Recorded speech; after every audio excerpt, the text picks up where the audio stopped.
Hello and welcome. Today's topic is going to be the CV Curve tool. The CV Curve tool will create curves that are used for either modeling or animation purposes. Curves do not render out. To find your CV Curve tool, it is simply found underneath your Create menu dropdown. CV Curve tool, option box. Within the CV Curve tool, you'll see several different types of degree settings.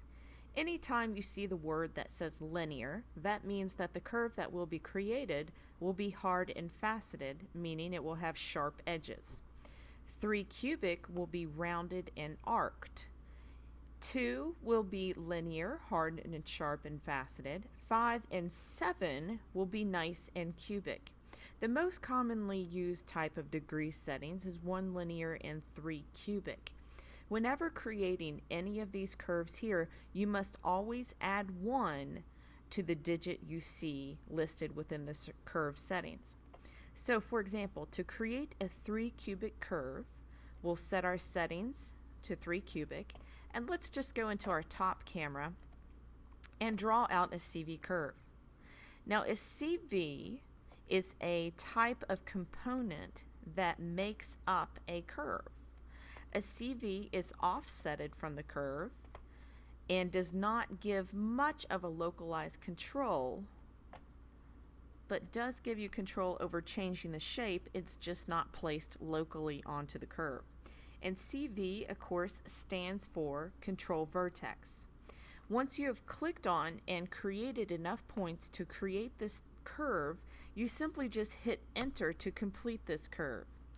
Just like anything else in Maya, a curve also has the ability to display resolutions. For example, resolution 1 by hitting the 1 button on your keyboard. You can see where it's somewhat coarse. The number 2 on your keyboard, which is a medium smoothness, and 3, which is absolute smoothness that you can see during your rendering process. That this is as smooth as it will create a piece of geometry. When you right-click on the curve, you can list all several types of components to view for your curve. For example, control vertex, which is what we used to draw out our curve. You can see from here that our CVs are offsetted from our curve and do give some control, but again, the curve is not exactly running through the CV.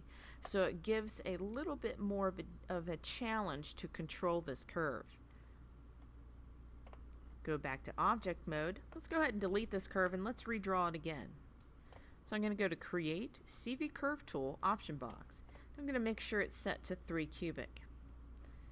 Now once in there, I've got my CV Curve Tool ready, and remember I'm using a 3 cubic curve degree.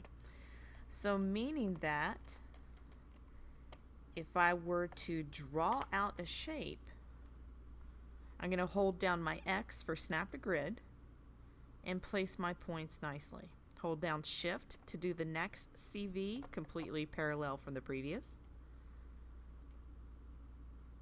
And as you can see, let me back up here for a moment. I placed down the first CV. Now notice when I place down second and third, the curve is not started to create itself yet.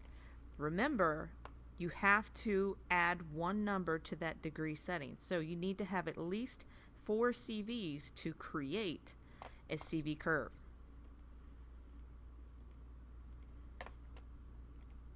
Now when it comes to CVs, you want to make sure that you do not lie them directly on top of one another, because that can give you incorrect geometry. It can intersect itself. So if you do want to get a finer control over a corner, simply just take those CVs and move them closer to one another, and that will give you a nice sharp detail rather than laying them directly on top of one another. So as mentioned before, curves are primarily used to create geometry from or for animation purposes. So as you can see from the following, I have a curve placed here, and I can use any type of tool such as the surface tool revolve to create my geometry like so.